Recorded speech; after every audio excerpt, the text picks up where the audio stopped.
All right, let's see if that works. That's better. That's better. All right, good. I think we're in business. Great. Okay. All right, so I'm going to talk about Anpa West and its beginnings, but I'm going to do it in a larger context of Anpa and actually a little bit of pre-Anpa to kind of set the stage and hopefully share some things that you might not have known. So a little disclaimer here. I certainly may have made some mistakes. You know, I'm becoming ancient slowly, and the memory is going. So there may be a couple of things that I didn't get exactly right. Please forgive me, and I will correct them as I have an opportunity. Having been evicted, evacuated from my home, I lost access to the records that I was going to use to check all the details. So there may be a couple of things that aren't quite right. Also, I've used a photo here that I don't have permission to use. It's I believe, property of the American Physical Society. I've requested permission, and as soon as I have that, I'll make that photo available in the formal presentation. I'm assuming that we can cut it out before posting and put in just a blank screen there. Yeah, that we can do that. So, right. So a little bit about, first of all, pure noise was the common factor, of course, between Anpa and Anpa West. And so I want to tell you a little bit about him, primarily because all the founders had interesting backgrounds. They were much broader in their experience and knowledge and so on than might appear at first blush. And since I know quite a bit about Pierre's background, I thought I would use him as the unfortunate example. First of all, it may have, I think Michael mentioned that he was Thomas Kuhn's roommate when he was at Harvard getting his degree in physics, bachelor's degree that is. And what may not be known is that he was an early reviewer of Kuhn's famous manuscript. And I found and I have possession of most of Pierre's work, his correspondence and things like that, and have been trying to slowly but surely scan them and organize them so that they can be made available. And among those artifacts included an early copy of parts of Kuhn's manuscript. And historically, I think it's very interesting to see that development. After Harvard, Pierre went to the MIT Rad Lab, and in particular in the antenna group. That's a very, very famous, historically important institution. There's a book out, actually, I think it's called Tuxedo Park, and you can read about all the things that were done there. Most of the technology that we rely on at airports today came out of that lab during that period. And there's also a little connection that I find rather strange. One of the professors at MIT was a fellow by the name of John G. Trump. That's the current President Trump's uncle. And one of the things that happened while he was there at the Rad Lab was that he received all the notebooks for Tesla. They have disappeared. He designated them as unimportant and uninteresting. So from that point on, we don't know what happened to them. So a little interesting side bit. When Pierre left the Rad Lab, he joined the Navy. The war was still on, and he became, well, he was appointed to do something that never actually came to fruition. You may recall that the Enola Gray was the airplane that dropped the bomb in Japan, and they had a backup. In case something happened to the Enola Gray, there would be another plane that would fly with the second bomb, and Pierre was designated as the radar man for that flight, should it have happened. After the war, he received his PhD at UC Berkeley, and even though he was a tad older than Jeff Chew became his advisor. He was technically under Robert Server. Somebody speaking?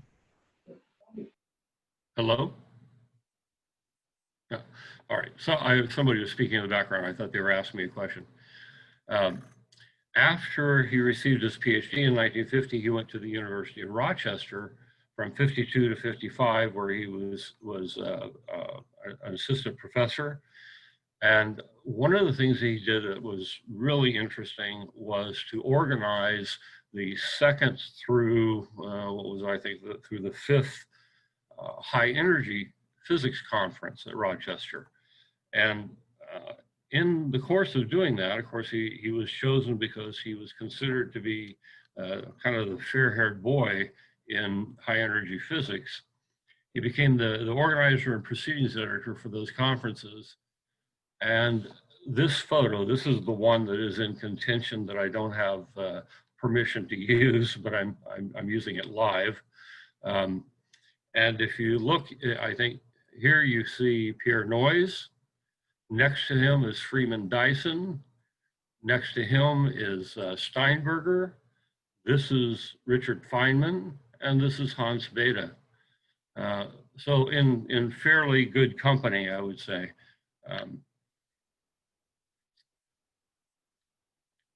He then ended up on the Matterhorn project, which was the early development of thermonuclear weapons in 1952, went off to the Brookhaven National Lab in 53, and then joined Lawrence Livermore Lab and was the beginning of the theoretical division at the Livermore Lab. He was hired by and reported to Edward Tiller. 1955, he became the group leader for what they called the General Research Group. And the General Research Group was the group that had charge of and used computing in the facility. That computer was that they had installed was the UNIVAC 1, and I'll tell you a little bit about that in a minute. General Atomics was also part of Pierre's work, and he was invited by Freeman Dyson to work on what became known as Project Orion. Project Orion was this absolutely insane idea of having a bunch of guys sit on top of nuclear bombs, fire those bombs off to project them into space and travel hopefully to the planets. They used to jokingly laugh that they would be walking on the moon and on Mars by the end of the project. That, of course, didn't happen, but they did demonstrate the feasibility of the approach. This is a picture of Pierre giving a lecture at Lawrence Livermore Labs. I believe this is a computation on the binding energy that he was working on. And here's the UNIVAC 1. The UNIVAC 1, this picture is around 1957. The UNIVAC 1 is a pretty famous computer in the computing world. It was the first commercial computer that came out of the Mauchly and Eckert work at the University of Pennsylvania as they created what became known as the UNIVAC company, later Sperry UNIVAC. And this particular computer was the first computer that was used to predict an election. It predicted a landslide by Eisenhower, which in fact came to be true. In 1962, on the recommendation of Edward Teller to Wolfgang Pief, as we call him, Panofsky, Pierre was moved, he decided to move to Stanford Linear Accelerator, which was very new at that point. And we would be reporting to Panofsky. His job was to create and become the first director of the theory group at SLAC. And he did that from 1962 to 67. The only reason that he stopped being the director in 67 was because a fellow by the name of Sid Drell came into the picture, became the assistant to Panofsky as director of SLAC, and decided that he wanted to be the director of the theory group as a part of that title. So the separate director of the theory group was dissolved, and it became part of the duties of the assistant director. While Pierre was in that position very early on, I think it was 63, that he actually started what is now the pretty well known and has a tremendous number of publications in it, called SLAC Pubs, which is preprints for all the researchers. And of course, some of those are, how should I put it, someone will do some research work and create a preprint and submit it, and it may not get published in the regular peer-reviewed journals, but it is still then available as a SLAC pub. I think Pierre actually wrote I believe it was SLAC pub #2. Certainly within the first 3 pubs, one of them was his. He was known for his impressive work on the 3-body scattering problem during that period. In the 1960s, having worked with Teller on thermonuclear weapons and before that with the project in New York, he became progressively and intensely anti-nuke in the 60s. And as a result of that, well, let me comment. Those of you who knew Pierre, I hope you understand that Pierre was never reticent to express his opinions, even if they were unpopular. He had a tremendous amount of courage in his beliefs, and so pretty much nothing held him back, including at times that a couple of times that I'm aware of, there were threats on his life. During the 60s, he sided with the students who were protesting the Vietnam War and the elimination of nuclear weapons. He led protest marches. I mean, literally, he was in front of the marches at Stanford. There are photos of him doing that. He decided when Nixon came along that he would sue President Nixon, a sitting president, over the Vietnam War as is perpetuating an illegal war, and became the first person to ever sue a sitting president. All of that because of Pierre being outspoken, shall we say, it increased his difficulties with Sid Drell. Sid Drell was very political, and he, even though he did some amazing work in physics, well worth lots of recognition, he mostly focused on becoming a spokesman for whatever administration was in office and currying favor in those ways.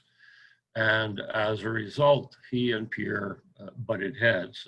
Sid Drell didn't think that Pierre should be so outspoken, it wasn't his place, and so on and so forth. So that created difficulties for Pierre at SLAC again, shall we say, politically. Between 1979 and 1981, and by this time I knew Pierre and was beginning to work with him, and you'll recognize 1979 as the year in which Anpa was founded. There was something called the Iran hostage crisis, and some of you may remember that. This was all as a result of a student revolt over the Shah, because the Shah was considered by Iranian students, certainly, and many others, as a puppet for the US. The elected, I believe his title is Prime Minister, Mohammad Mossadegh, was assassinated, and in fact, just by one of the many coincidences or synchronicity events that have happened in my life, it turned out that the person who exposed all that was my college roommate, and he went to Iran, and he taught there for a number of years, and he ended up interviewing both the British and the American intelligence officers who were involved in the assassination, and ended up publishing a book which told the story for the first time. In '79, there was a student revolt, as you may recall, an embassy takeover, and they took hostages. Noise during that time protested the American-Iranian presence in Iran. And then because of that involvement, he was subsequently invited as an impartial international observer to Iranian trials of a number of political prisoners that came into being after Khomeini took over. Pierre, and this is one of the situations in which Pierre's life was threatened.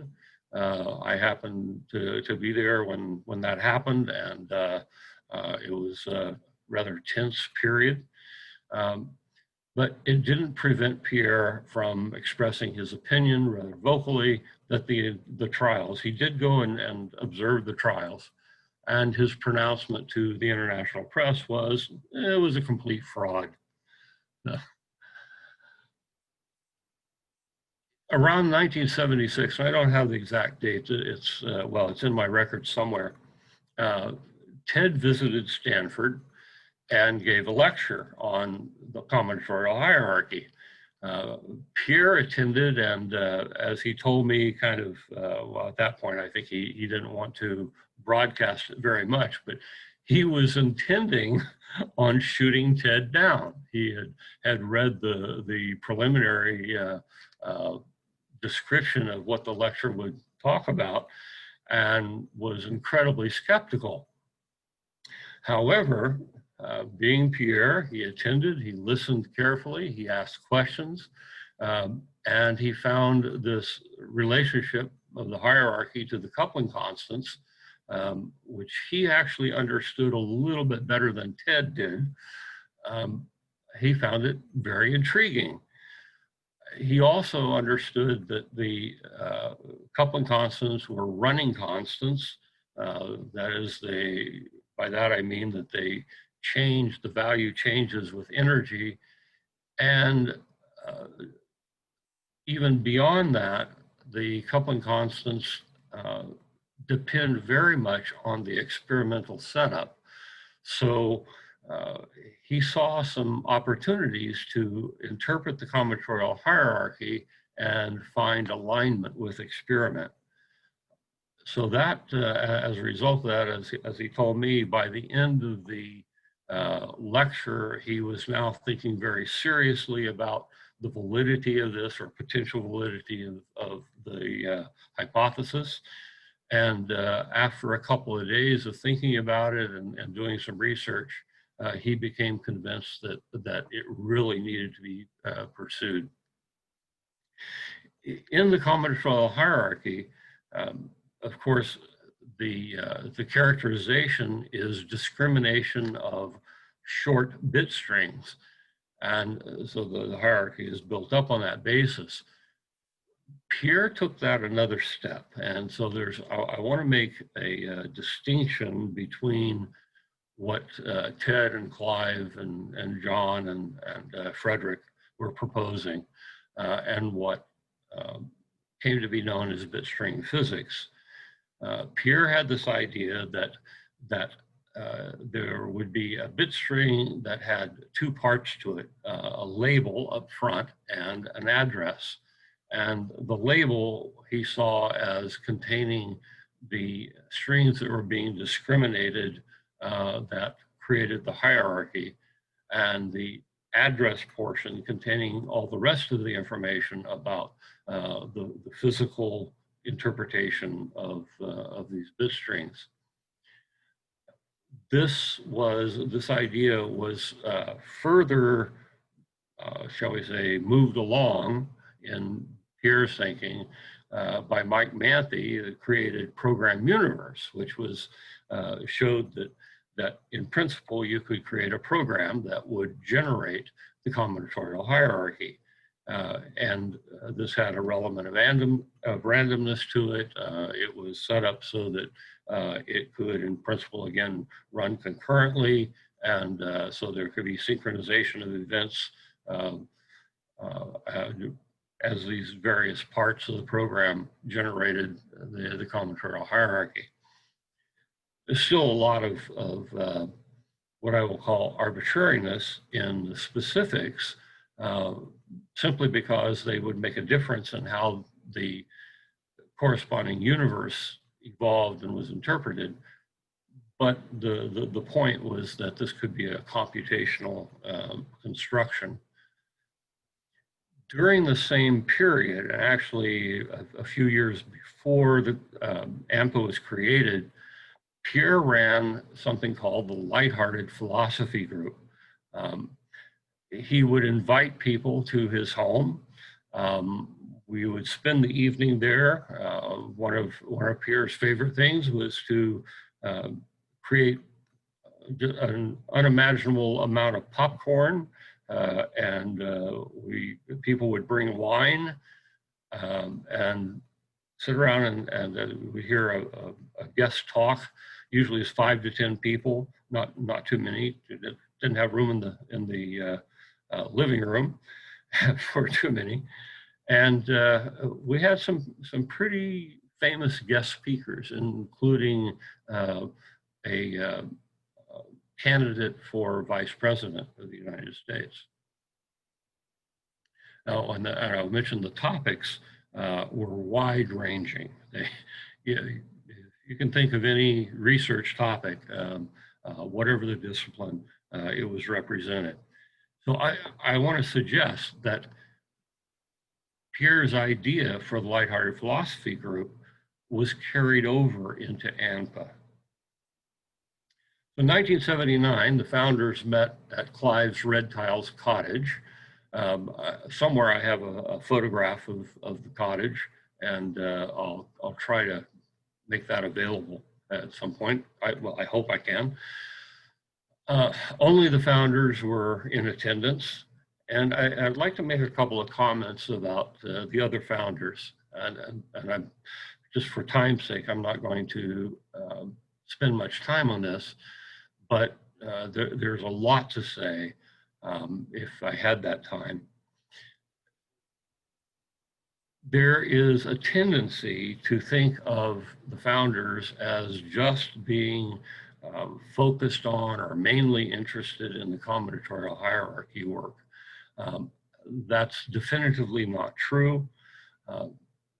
Clive and Ted and Frederick and John all had backgrounds and interests and publications and accomplishments that were well beyond that.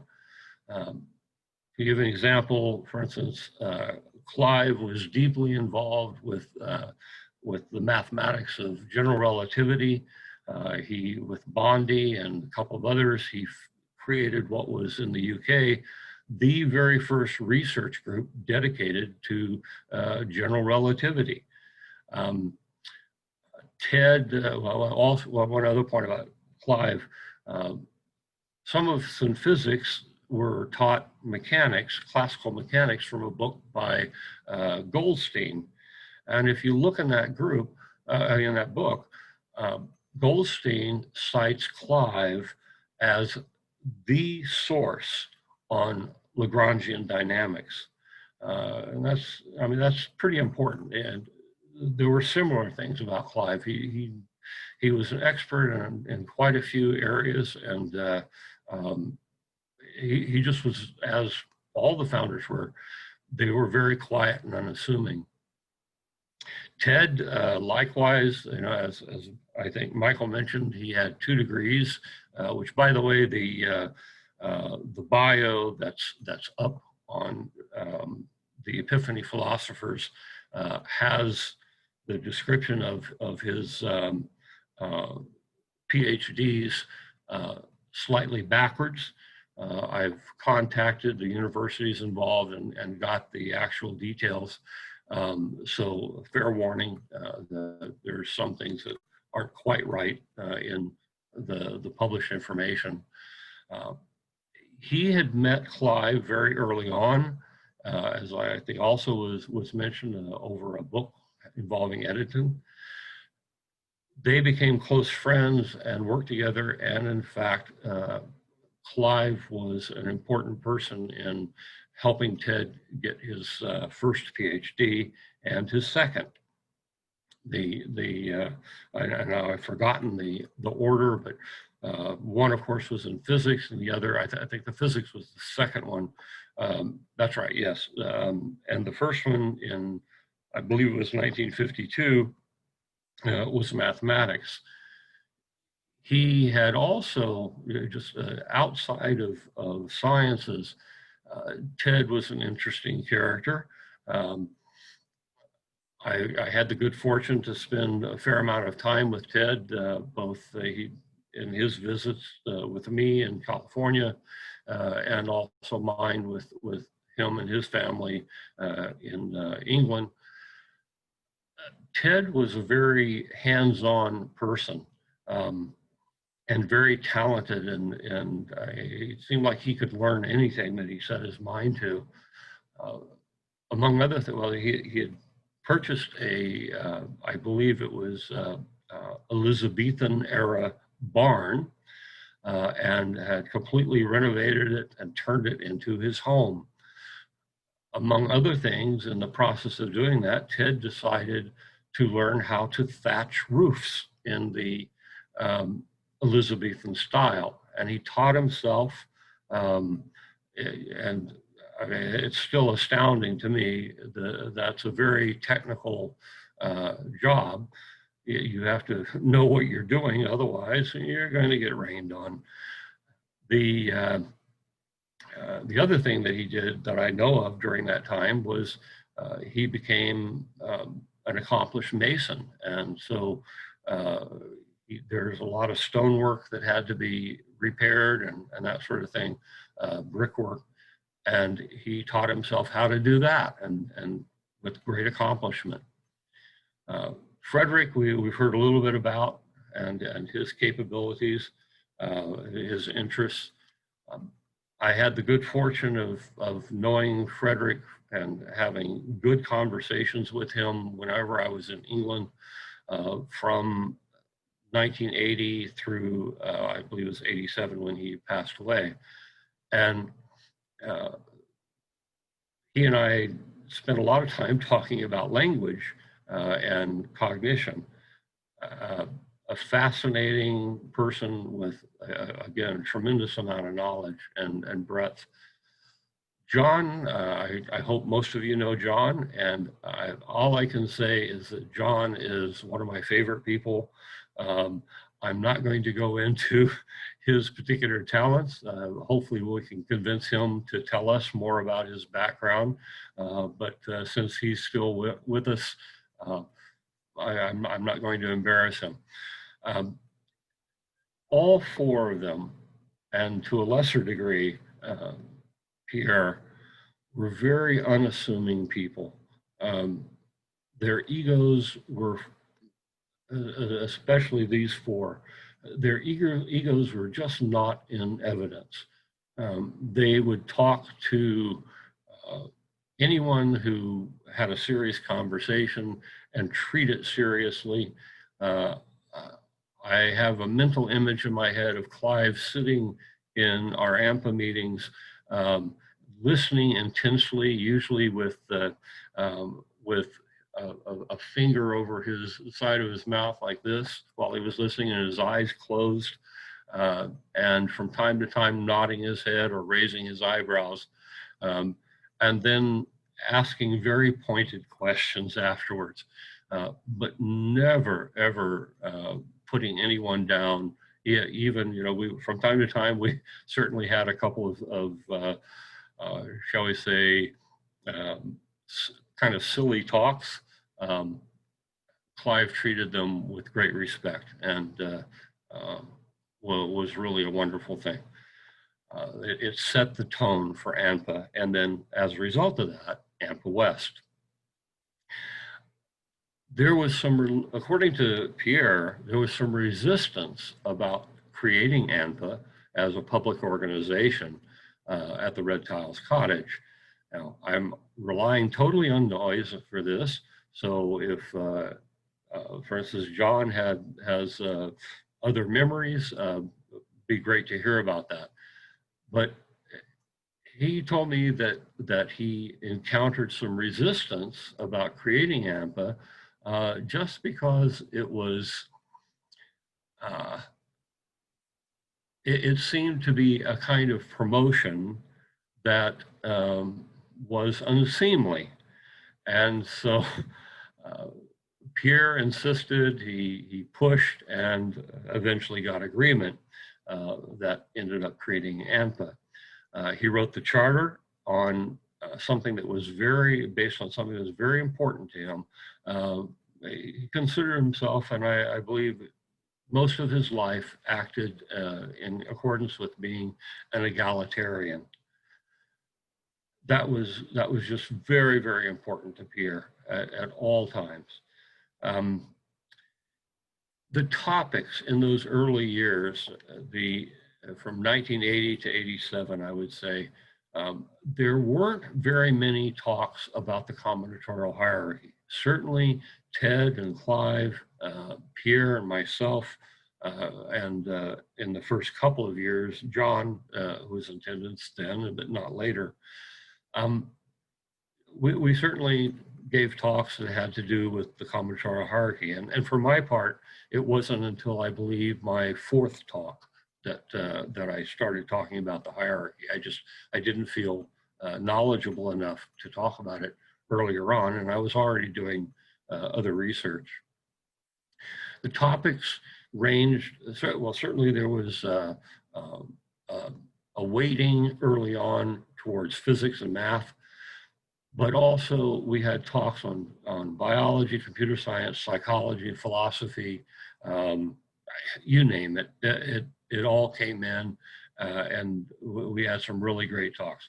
We even, one year, and I've forgotten what year it was, had Alex Comfort speak. If you don't remember the name, little book called The Joy of Sex that made him famous. There were lots of evening and lunchtime discussions, almost always at pubs. They went very late. We shut down quite a few pubs. Sometimes somebody would know about a pub that we could go to that was open beyond normal hours and with some restrictions of some sort. And we would retire to the pubs, and of course everyone would have a pint or two. I'm being conservative. And the discussions would just go on and on. There were way too many ideas to cover in the allotted time, and we always left the meeting feeling like we could have gone on for another week. The meetings usually had about 15 to 20 people. Now, Anpa West. So there was a key motivation to Anpa West, which was that England was pretty far away from California, and a lot of folks were interested in Anpa. Um, Pierre and I sort of became evangelists for Anpa in the States. Um, I know, well, and elsewhere, everywhere that Pierre went, he promoted Anpa. Um, Tried to get some pretty interesting people to join, including some of the folks from the beginnings of quantum mechanics that he knew. And the issue for a lot of people was just a matter of time and money to travel to England and be there for a long enough period of time. For me, that was a serious issue. I did not have, other than being a visitor at SLAC under Pierre, I didn't have any funding, so it had to come out of pocket. And since I was working pretty hard at starting my business, that meant that I was also having time conflicts. But I wasn't the only one. There were even folks like Pat Suppies and Jeff Chu, although they had agreed early on to be advisors for ANPA, along with Michael Redhead and a number of others, the ability to get away from commitments at Stanford and other places was a bit of a burden, and so they just didn't attend. So I proposed the idea of a Western regional chapter of ANPA, kind of on the model of a lot of professional organizations that I belong to, that you would have local chapters, and then of course the international, which would be in England. And the proposal went over like a lead balloon with Pierre. He resisted strenuously. I had discussed this idea with one of our early members, Chris Geffert. Chris was in Finland, or from Finland. He is now, although he may be online today. He said that he might join us today. Chris wrote around 85, wrote as a part of his ongoing doctoral work or postdoctoral work, a large paper called Pre-Physics, and which, being a philosopher and a student of, no, I'm not a personal student, but studying Wittgenstein, he was deeply into philosophy, and especially as it relates to science. So Chris and I, Chris was there as a visiting scholar at SLAC with Pierre, and with somebody else prior to that, somebody else in Stanford whose name I have forgotten. Chris and I prevailed upon Pierre to create ANPA West, and we discussed how it would be organized and that sort of thing. As I say, he resisted initially. His feeling was that for some, I'm not quite sure why, but he felt that it would be competition for ANPA, and that he didn't want to offend any of the founders. He didn't see how we could possibly manage two organizations, which he, of course, was involved with ANPA. He was unsure about his involvement in yet another organization. However, Chris and I decided that we would just push and push and push on him. We wouldn't let up until he agreed. And so ultimately he capitulated, and then within a couple of days, in fact, became enthusiastic and was going off and making arrangements so fast that we couldn't keep up with him, which I think was typical Pierre. Once he decided to do something, he was a mover and a shaker. So that decision was made in late 1983, and I believe it was November by the time we had convinced him. Anpa West, as we decided to call it in short, instead of the Western Regional Chapter of Anpa, which was its official name, it ended in 1997. So it had a fairly good run. The first officers were Pierre and myself. Pierre, of course, is president, and I served as secretary treasurer and preparing the proceedings and newsletter and most of the detailed organization of the the schedule of meetings. Later officers that I'd like to just acknowledge, Bill Berg became secretary when I could no longer do it. And then after that, Tom Etter became secretary treasurer from 88 to 97. There's another point about that, which I'll mention in a moment. I had created the Anpa West newsletter. And in fact, John Amson and I, in that 1980 meeting, I think I mentioned this earlier in just a little discussion, we had started the Anpa newsletter, and John put together the structure of it, and I helped write it and keep it up to date and that sort of thing. That lasted, I believe, for something like 4 or 5 years that I was directly involved in doing that. And then John at some point dropped out, and I ran it for a little bit longer, and then it was passed on to somebody else, and I don't recall who that was that took it over. A really important person in Anpa West that took over when I could no longer handle the duties, mainly because of personal issues and as well as my business efforts, was Fred Young.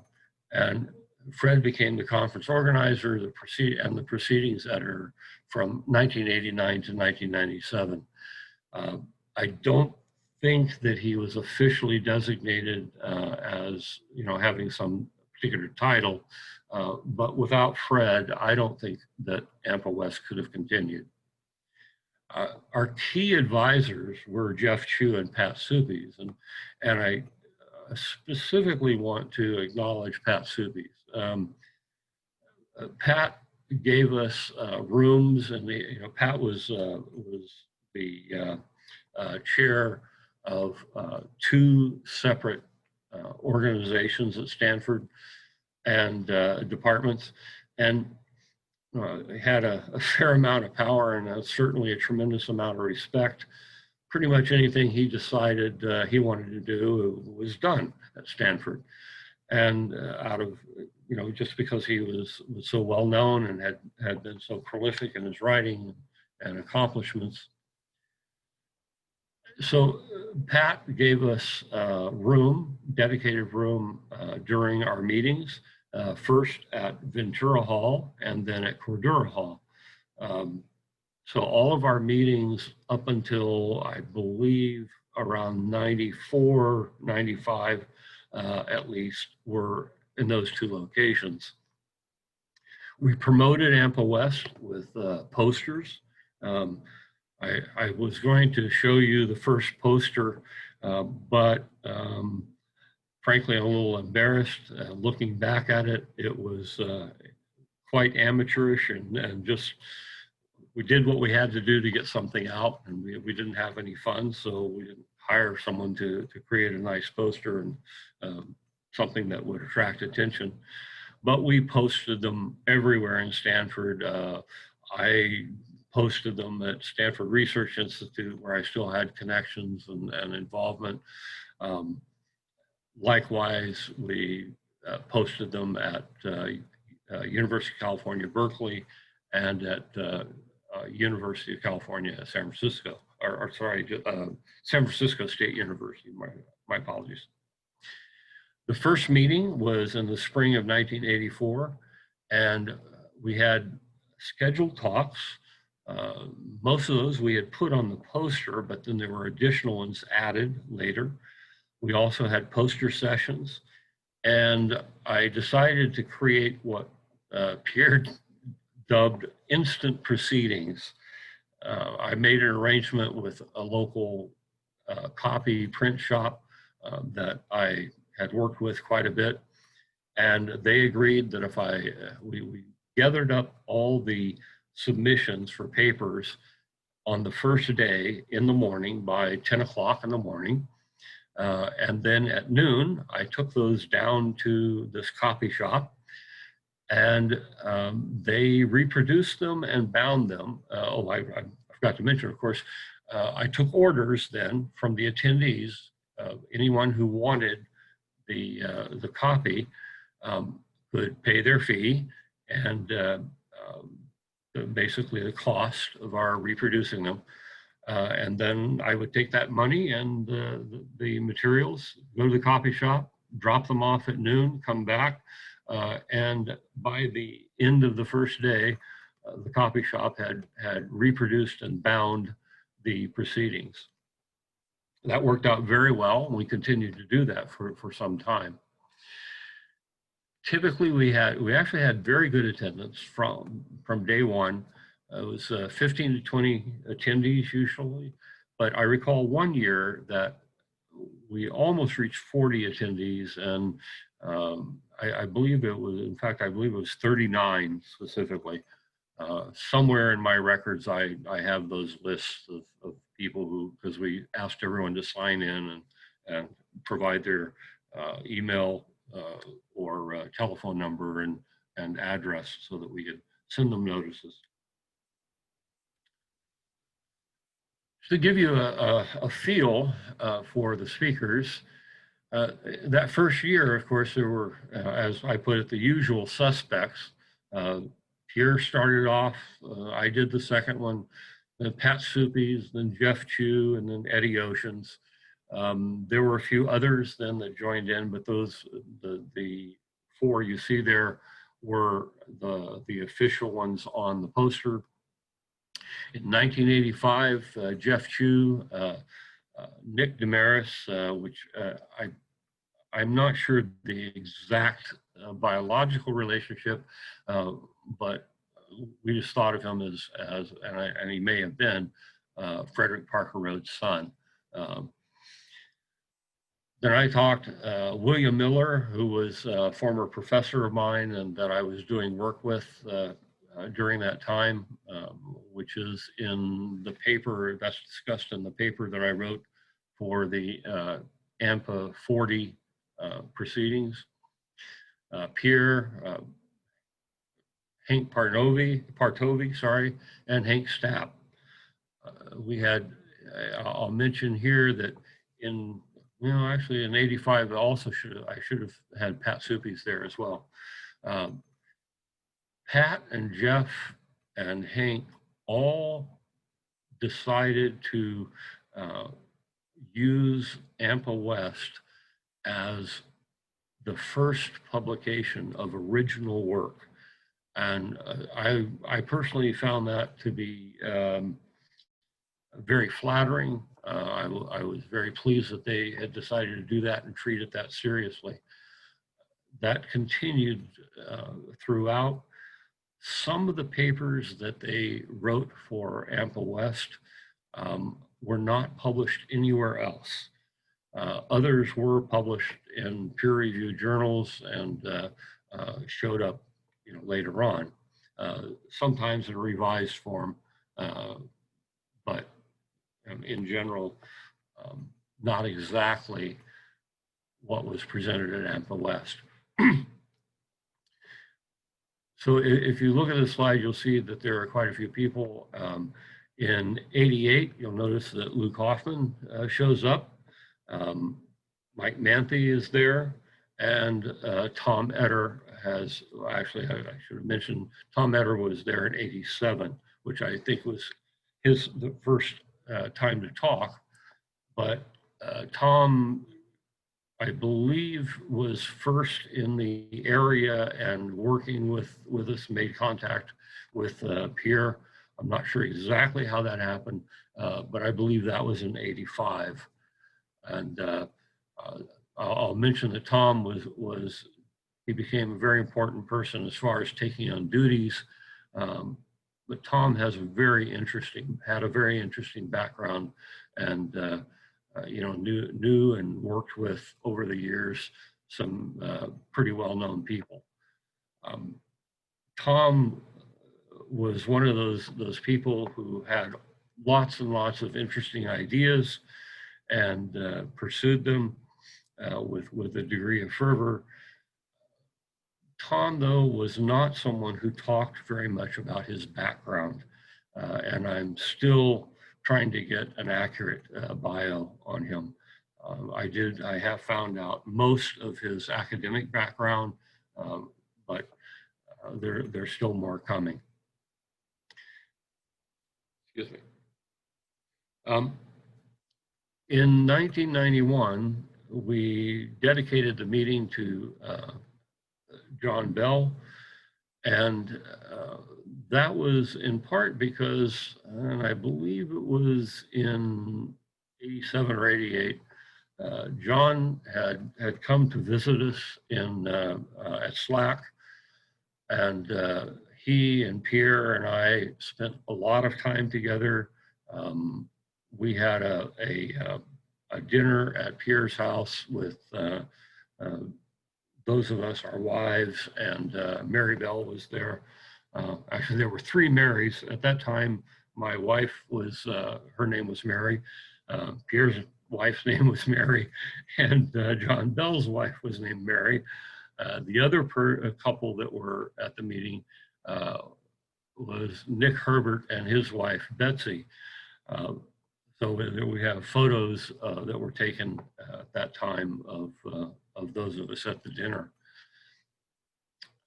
Well, we had quite a few lunches at the faculty club, and let's put it this way, I had the opportunity to learn from John Bell some ways of looking at his work that have never been published. Here's a picture of what I think was a part of the 1987 meeting. You see here, I was actually trying to videotape part of it. Pierre here. Let me see if I can make this.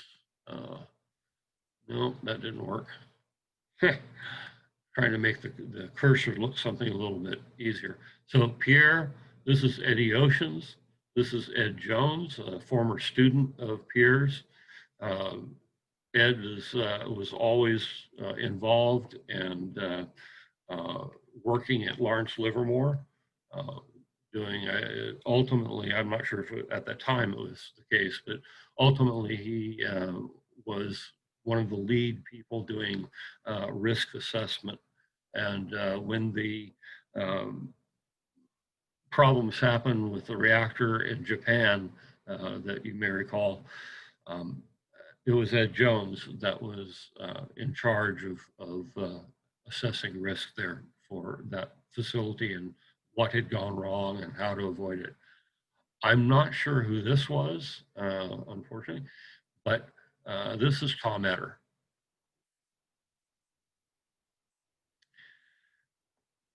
We were looking at ways to obtain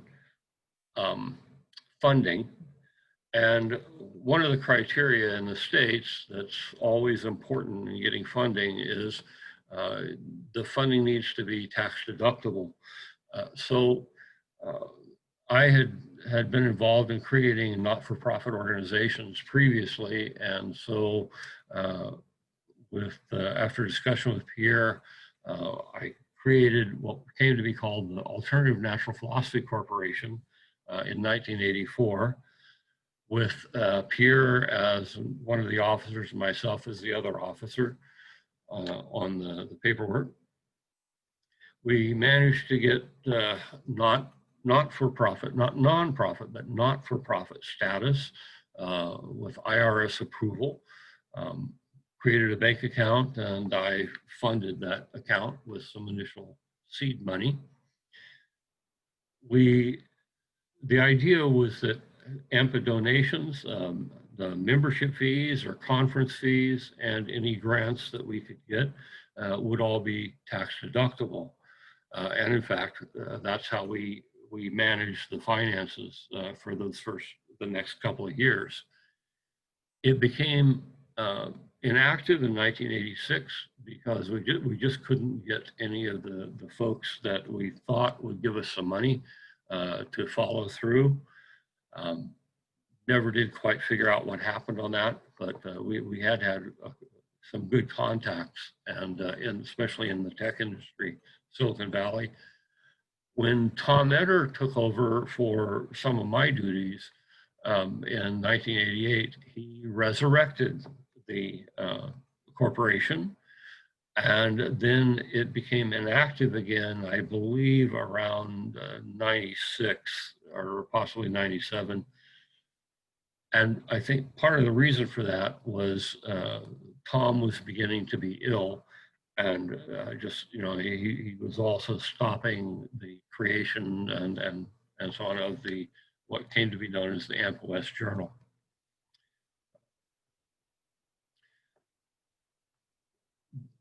In 1988, I had the idea that it would be nice to present Pierre with an award for all of his efforts with AMPA and AMPA West. So after having a discussion with some of the other people and without Pierre's knowledge, we created what came to be known as the Alternative Natural Philosopher Award. This was a wizard, found a nice statue of a wizard, about 6 or 7 inches tall, had a trophy shop, put it on a nice square oak base with bronze plaques on 3 sides that could be inscribed. The front one, of course, being a description of the award.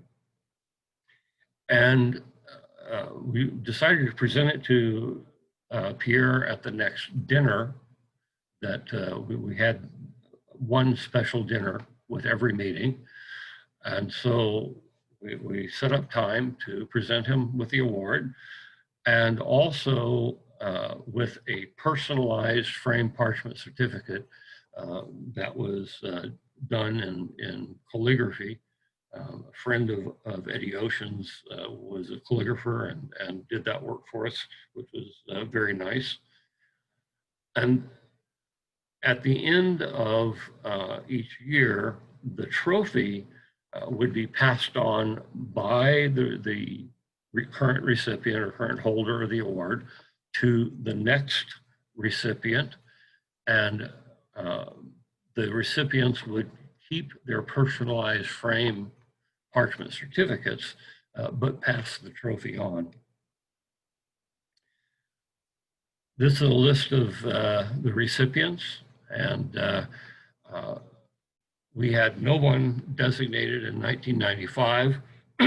I'm not sure quite why that happened. I wasn't around at the time. And then the last recipient was Luke Hoffman. And here's a picture of Pierre holding the trophy. And by the way, the reason we chose the wizard was the allusion to a natural philosopher, being someone that studied nature and had some access perhaps to the secrets of the universe. So in summary, natural philosophy, the philosophical study of nature, but doing it without any kind of fragmentation or reductionism. That is, natural philosophers, as for example, with Isaac Newton, they didn't necessarily divide the world up into particular disciplines. There was still a great deal of, I'll call it integration of the subject matter. And so, you'll find reference to physicists or physics being the inheritance of natural philosophers, what it became later on. But I think that's a bit of a gloss, because a natural philosopher really had to think of nature as something more singular or something broad that was studied as a whole. You couldn't really separate biology from physics or things of that nature. The founders had broad expertise and not much ego. Anpa purpose was from the very beginning a venue for multidisciplinary, unbiased research and interactions, and certainly Anpa West did its best to follow suit on that. The combinatorial hierarchy was just certainly in Pierre's mind, and I think in others as well, simply a powerful seed topic. Here was something that we could be definite about in starting Anpa and Anpa West, but there was no attempt to make it the primary topic. Anpa West was intended to be a regional chapter, and the idea being that this would help grow Anpa, and there was in fact a couple of attempts to create other regional chapters, and the people involved just couldn't quite get the momentum going. All the people involved, well, I shouldn't say all the people involved, but many of the people involved were very well known in their disciplines, well published. We had a number of people that I've listed here as unknowns, simply meaning that they were equally talented people, but did not necessarily have the academic standing. And a couple of those went on to acquire that standing, but that was a goodness that we couldn't have planned for. Just about every natural philosopher topic has been presented at one time or another. And I'm glad to say and to see, since I've been absent for a while with my own issues, I'm really glad to see that Anpa is still going strong and following in what I think the founders would find very pleasing work. So, any questions? Wow, thank you, David, so much. That's a wonderful survey of, well, I guess where this organization has come from. And if you stop sharing your screen, then we can all see each other, and I'm sure there are loads of questions. All right. Okay. Who wants to go first? Peter. Not questions, just comments about one or two of the people mentioned. First of all, Pierre has a connection with Liverpool, where we're running this from, because 1957 to 58, he was a visiting fellow in the physics department. Yes. Mm. And secondly, Alex Comfort. I have a copy of the Oxford Book of 20th Century Verse edited by Philip Larkin, and there's a big poetic correspondence between Alex Comfort and no less a person than George Orwell about the war, I think. So that's an interesting thing. And thirdly, Geoffrey Chew. Well, we have another meeting coming up, which people may be interested in, called VGA. It's being based in Liège. It's been running since 1995, and it goes to a lot of different places. But in 2000, we had a big stroke of luck, and we got some really big people to come. We got Geoffrey Chew to come, because it was held in Berkeley's own university. We also got Rindler to come, Wolfgang Rindler, and Giant Narlica, and several other people of real note. I think Basil Hiley may have been at that one. But that's coming up if people are interested in that meeting. And if they are, they can email us and find out more about it.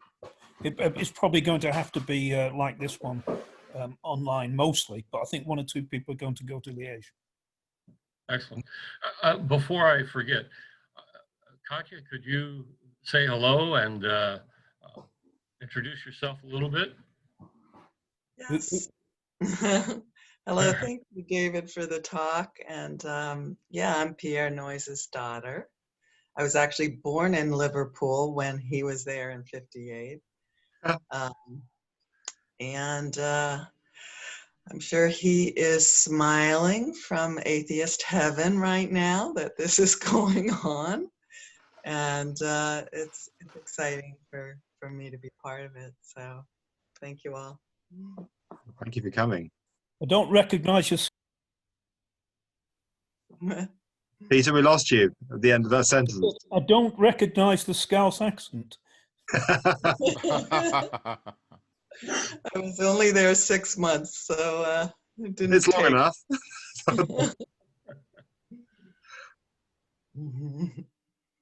Yeah. Okay. Who wants to go next? Lou. Oh, a comment about Alex Comfort. Comfort was a medical doctor and a natural philosopher. And along with the book that was mentioned, it should also be mentioned that he wrote a very interesting book called Reality and Empathy. It's probably still available. It's a book on natural philosophy and thinking about quantum mechanics and many other things. Gosh. Okay. Any other questions, comments? Lou, what was the name of the book? Reality and Empathy.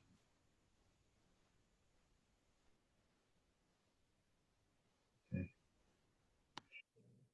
think what interests me most about what how you've described these people, David, is the lack of ego.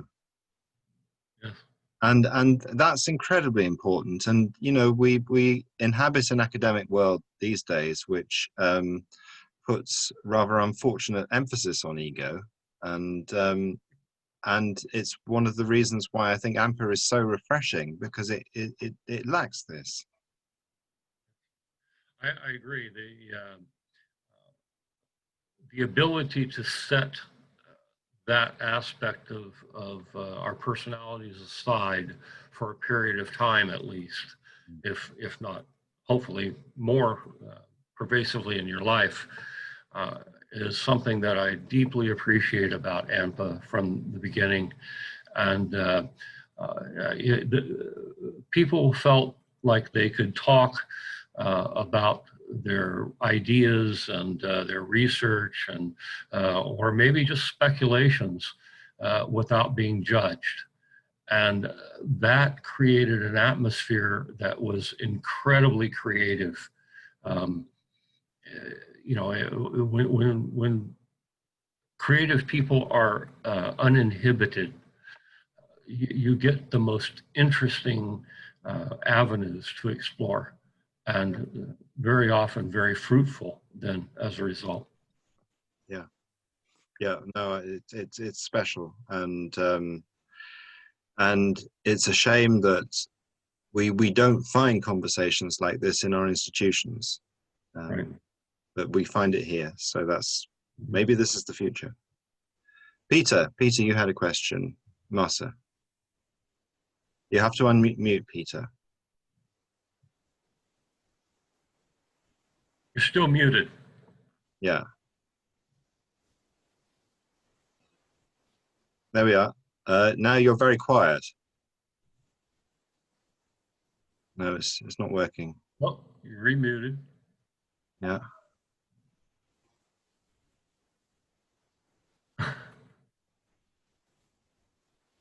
You're still muted, Peter. We can't hear. Yeah. We can't hear. No, I know that, but Oh, there we go. Now you're okay. Oh, okay. No, I just want to say that I think that is the marvelous thing about it, that people come along and present their ideas and listen to ideas they probably never even thought about. And as you say, the other people would give you the most informative comment and criticism. And the amazing thing that seemed to happen was that having gone, year after year, that each year when you came back, you seemed to feel that the people, the development of your ideas in that particular year, the latest year, were closer with all the other people who were speaking than than you ever thought was possible. So that the whole thought train of the whole meetings was seemed to be following some kind of path and converging. I just used to find it was amazing. I think, well, I had this idea this year, or somebody else had that idea, and everybody seemed to be saying something which was related to that. So there was a sort of common theme emerging each year, and over the coming year, you could expect that it would converge even more closely. So I think it was a really marvelous organization because people gave you this, listened to you, and gave you this wonderful criticism. I just want to say, Peter, it's really good to see you again. I remember, I think it was after the second meeting that I attended, or during that second meeting that I attended, that. Yes, I managed to come to I think it was the 84 meeting. Uh-huh. Yeah, that sounds about right. Of Anpa West. Oh, yes. But before that, you and I had met in Cambridge. Well, and I'll never forget our walking behind everybody else to the pub and having a very deep conversation, talking as rapidly as we could to try and get as much in as we could before we got to the pub. Yeah. It's not, it's a wonderful atmosphere of both meetings. In fact, when I attended Anpa West, that was a fantastic year for me because I'd been invited by the representative in the UK to visit the Stanford Research Institute. Mm-hmm. And while I was there, I got talking to them about the thermodynamics of computation. And the next day they came to me and they said, we've arranged a plane to go tomorrow and for you to talk with Richard Feynman. So I went on the plane there and I met Feynman. Unfortunately, I don't think he was very well. He was, I think he'd already probably got cancer that he died of. But I also saw Carver Mead and Lynn Conway, the originators of, to some extent, VLSI. So it was a really fascinating trip. And just to have the privilege of talking to those three characters, I felt very honored. Just, you mentioned SRI. That's where I met Pierre. I was working at SRI from 76 to 79, initially as a physicist, and then they became my client as I got my business moving along. And I had sponsored a seminar series there, which Pierre was invited to, and that's how I met him. That was prior to his working and meeting with. Well, I also remember, when we were in Cambridge, and you gave your you gave your talk and on the order operator calculus, I believe it was. Yes. And you more or less put this, he says that there really wasn't a halting problem. And I think this is actually correct. That work has So continued. I was hoping today that you might have enlightened us with some of your some of the things that you had been working on. Yeah. Well, I think if you look for the AMPA 40 proceedings, I wrote kind of a summary. It was intended to be a summary of everything that's happened since this all began. And that is in terms of my research. I found that I ran out of time and space, and at 60 pages, I had only managed to get up to about 1988. So I can only allude to the things that happened since. But yeah, there's been, that work is ongoing, and it has, since it was unfunded and I didn't have academic standing to get grants, it's been a bit slow, but a lot of progress. And so take a look at the AMPA 40 proceedings when it comes out or is made available. Or if someone wants a copy in the meantime, just send me a note, and I'm happy to send that to you. But yeah, lots of work. I look forward to it. I think another thing about this is that we're all, to some extent here, because this is our métier, but it's largely unpaid. We give up earning to some extent to pursue the ideas we feel very, very strongly about with our own scientific intuition. Mm-hmm. Yeah. John, and I think Andrew, you had a question, did you? So John first, John Fawn. You have to unmute, John. John, you have to, there you go. Okay, sorry. David, we met many years ago in Cambridge when you produced a series of videos involving yourself, Ted, and Clive. And for me, that was huge fun. And I think they're still available around, but you need to talk to Mike Horner or maybe Mark about that. I've sent one round before this session, yes. Okay, fine.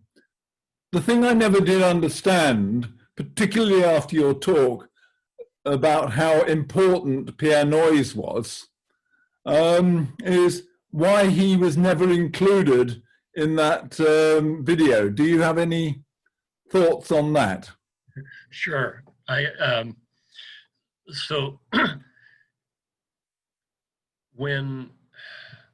As you probably know, Pierre and I published quite a few papers together. And in fact, the original work that I did on the ordering operator calculus was purely mathematical. And then because we were having difficulty getting it published, Clive Kilmister was working diligently on that.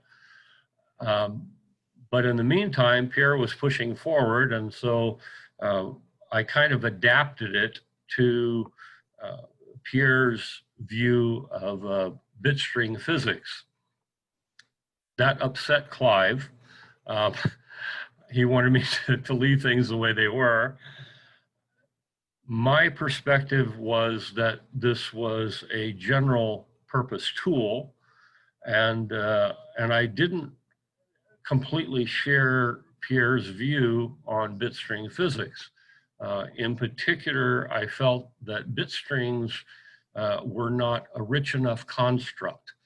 I mean, I think of it this way, sequential bits, and those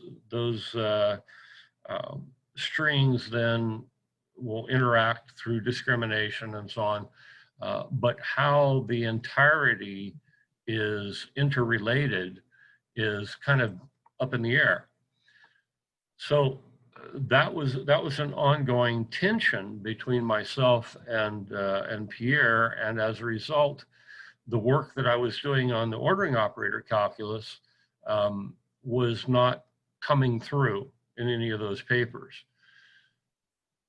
Ted and Clive and I had been carrying on a correspondence in the background starting from certainly from 79 all the way up, well, up until I think the last piece of correspondence I had from Clive was about 4 days before he passed away. And so we have this other conversation going in the background that's not being published. And we also were not having an opportunity to ask questions of each other. And that's how this idea came into being, that the three of us would get together and have a discussion, which by the way, what you filmed was only a part of that. We had quite a bit of other discussion during that period. But we sort of selected bits and pieces that we felt would be worth being a part of your video efforts. And the feeling was that if Pierre was there, it would get sidetracked off into bitstring physics instead of the more foundational issues that we were concerned with, some of which Ted and Clive felt that Pierre had never really addressed. It's not that Pierre was unaware of those things.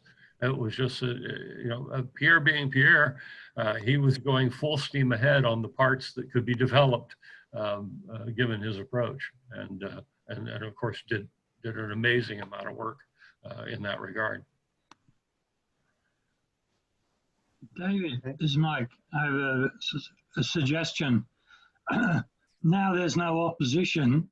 If John and I put together a film crew, would you be willing to discuss, maybe with Lou, the order and operator calculus in its current form?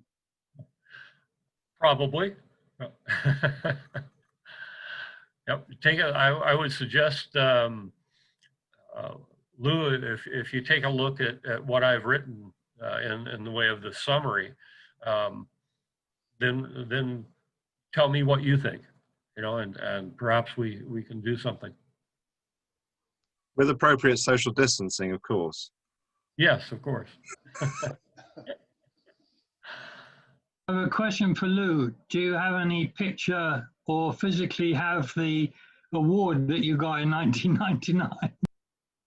I'm not sure if I do. I don't remember where it would be stashed. I certainly do not have the wizard, of course. I never had the wizard. It was always in California.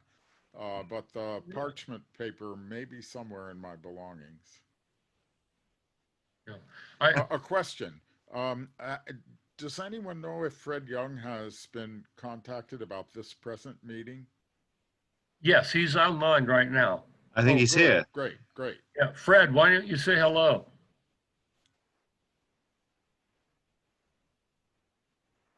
He is currently muted. Yeah. That's great. Another Mark, can you unmute him? Sorry. I can't unmute him. I can ask him to unmute himself. It's a bit of a dark art, this, Ray, to be honest. Ask to unmute. So on the award, I have I kind of inherited the certificate that was given to Pierre, so I have that. I also have my own, and I have the trophy. I was really surprised, Lou, that you didn't have the trophy for the year, but I guess it stayed with Pierre. It would have involved transporting it to Chicago. Okay, I see. Yeah. Well, so Pierre, sort of the rules were that the trophy would be passed to each recipient in turn, and then if something happened to Ampa West, it would be returned to the oldest surviving or the earliest surviving recipient, and that of course was Pierre. And then when Pierre passed away, it was handed to me as the next oldest surviving recipient, since Eddie Oceans had passed away. And then, of course, after me, Irv Stein had passed away and Tom Etter had passed away. So in principle, if something happens to me, Lou, you're it. You'll have to come and take it away. In perpetuity. Yeah. It seems to be ready to speak. Oh, yes. Yes, we're off mute. Yes. Frederick. Fred, are you there? Hmm.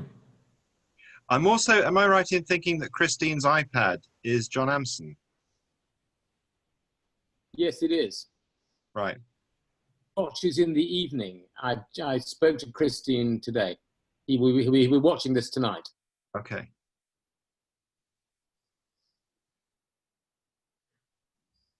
It should also be mentioned that Eddie Oceans was a very interesting and singular member of the Ampa West. I don't think he ever was at an English meeting. I don't think he ever came to the UK. But Eddie was convinced that that physics and laws of form were integral to psychology, and he was an aficionado of martial arts and an aficionado of the Quaternions, and he understood the 720-degree return emotions related to the Quaternions in terms not only of the physics and the psychology, but also in terms of his martial art, his Bagua martial art. There's a very famous, in the martial arts, there's a very famous story of how a Shaolin monk was going to see the emperor, and he was carrying tea. Actually, he wasn't there to have a direct conversation. He was there as a servant. And as he came into the shall we say, the throne room, he tripped and carrying the tea, and he did a flip and landed on his feet with the tea still in his hand, having not spilled a drop. And the way he did this is what's sometimes called a double covering. It involves rotating the hand like this and like that. And you see, you make two complete revolutions to return to where you are, which is the connection to Quaternions. And Eddie was very fascinated by that and explored it a great deal. And I remember still back in the late 70s as being at my place. Eddie and I met pretty early on through Carl Prevram. Carl Prevram had told Eddie, he says, well, I don't know what you're talking about, but there's this crazy other guy called David McGovern, and he lives in Menlo Park, and why don't you go see him? So Eddie and I got together, and we both had some martial arts training, and I'll never forget his showing me that the first time. And in fact, he managed to do it with an actual teacup in his hand and without spilling anything. So.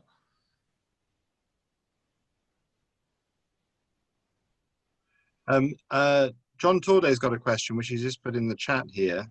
John, do you want to ask this?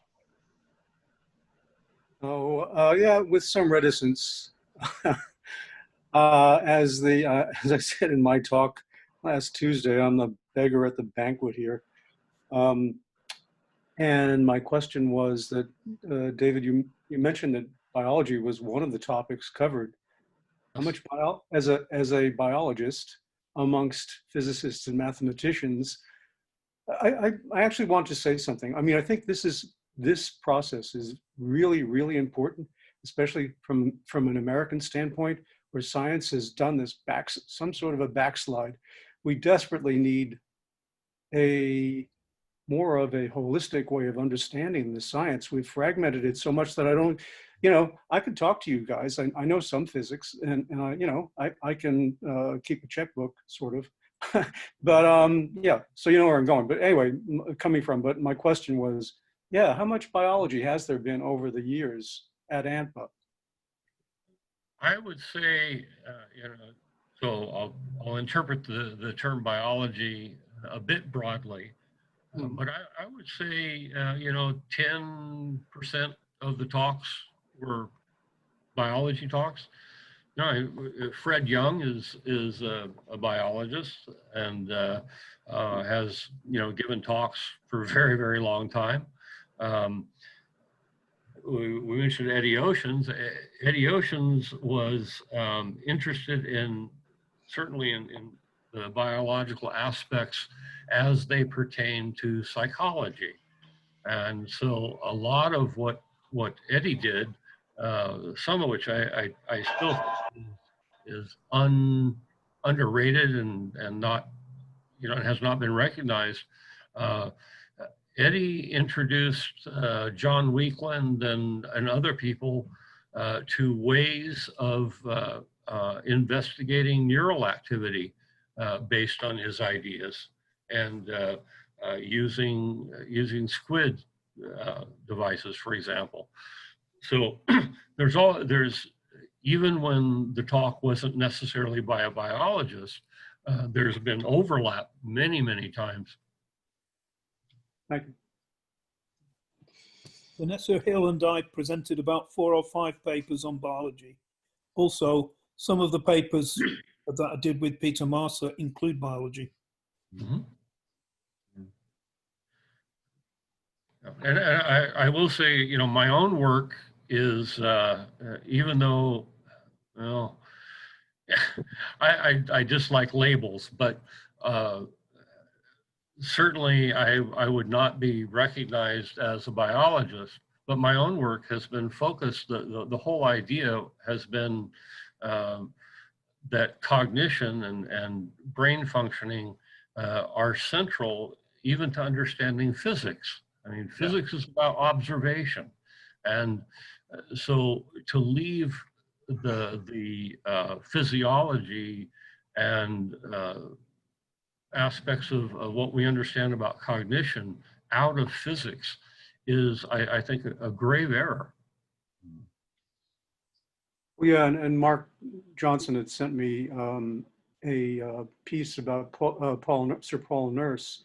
And what I was trying to say was, so Nurse mentions that we've overdone the DNA-centric attitude towards biology. It's become overly reductionist. And he said cell biology is very important. And I fully agree with that. And I think that we need to move back in a more prograde fashion to try and really make the biology and medicine predictive. I mean, it's still soft science. Yeah. He actually said something much more powerful in a way, because he said exactly what you've been saying, John, which was the cell is the equivalent or the homologue of the atom. He's got a new book coming out, which is basically pursuing this, but it's very useful. Well, and Perry Marshall has this Evolution 2.0 contest to the tune of as much as $10 million for anybody who can figure out who the coder was, who coded DNA. He was at the Royal Society, and Dennis Noble was chairing this thing, and Dennis said to Perry, because I think it's a misconception. I mean, Perry and I have talked for years about this, and Dennis said unequivocally that DNA is not the controller; it's being controlled. The question is who's controlling it. I think I tried to address that in my talk as best I could. Yeah. I would suggest that having spent my professional career in the computing field, I would suggest that whoever the coder is, they'd be ill-advised to admit it because of the number of bugs. Absolutely. Yeah, who coded Trump?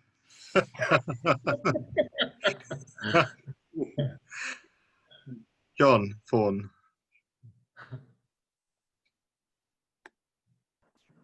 Can I One of the say yeah, go ahead. something actually to Mike Horner and to his colleague Eric Jarrell? I've had a project now for what, 9 months, I think, Mike, really recording the work that Mike and Eric have done together. And one of the reasons I wanted to listen tonight was because David keeps on coming up in this process.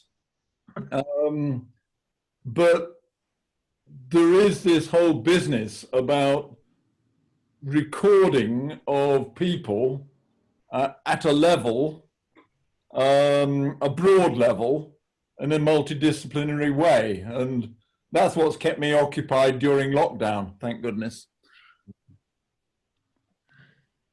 Changing the subject, David McGovern, I'm grateful for your presentation and the clarification. So what I did the other day on Anpa in general and what you've done, I think the people may have got a moderately clear feeling about the individuals and to some extent the culture of the whole thing.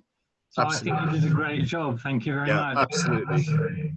Yeah, I do want to say again, I really appreciate what you did, Michael. It was excellent, and you know, you weren't around in the very first few years, so missed on a bit of that. But you know, I just thought it was an excellent talk, and I was very appreciative of it. Well, in the same way that I dragged you in the sense of Anpa, I must thank Peter Marser for dragging me in. I mentioned that in my talk. But over the years, I think the biggest influence has been Peter Rowland's. I've been thinking about his work over and over again, and unfortunately not found a way of putting it into this work that John Fawn just mentioned. But I can tell you, David, your work is in there gently. Thank you very much. Peter Marser. Well, partly in answer to some of these ideas,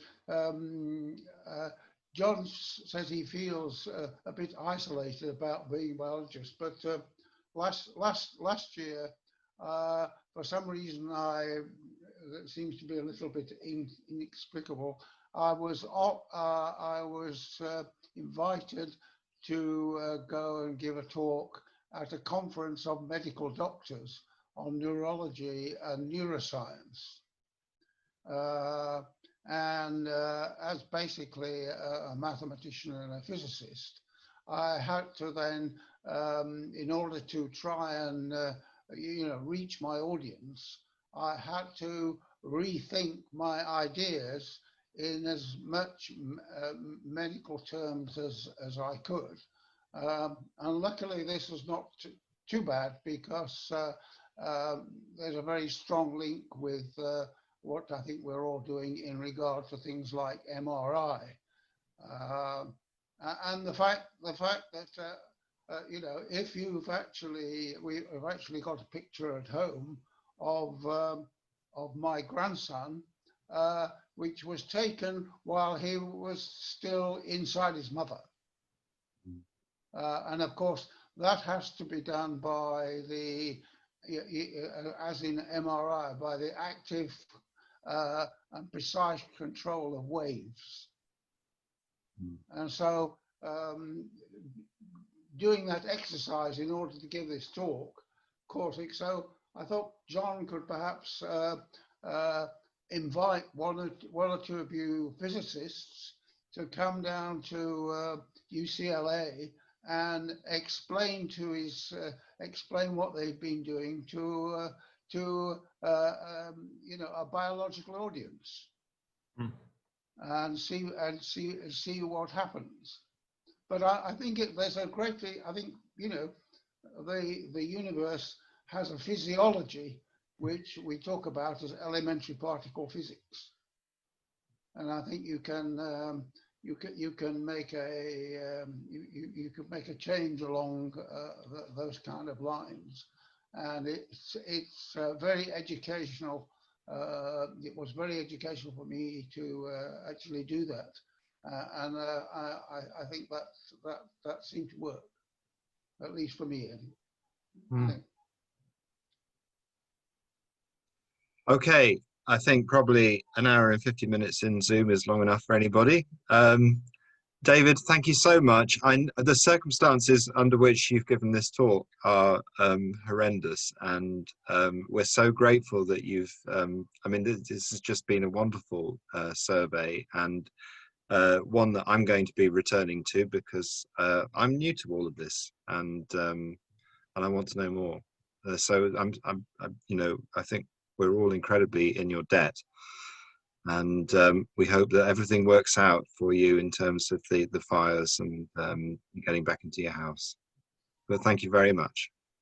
Thank you very much. Okay, so yeah. The applause on Zoom doesn't really work, does it? But we should try, communal singing on Zoom would be just almost as good. Okay, so that's week 2. Next week, we've got Mike Manthe. Mike Manthe. Yeah, Monday. so that's going to be, again, important really. So I look forward to seeing you all next week. How's this, just quickly, how's this working out in terms of the time? I know, Peter, you prefer to have a more concentrated thing. Is it okay for now? Can we do another week like this? Yeah. Yeah, okay. I don't really want to reformat the program.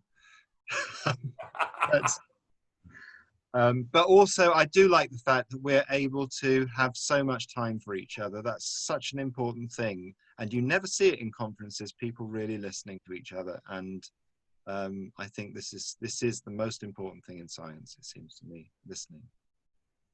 So on that note, we'll see you next week. There is the other group that John Williamson runs, Quisicle. I think there's a talk on Sunday. Peter, do you know this?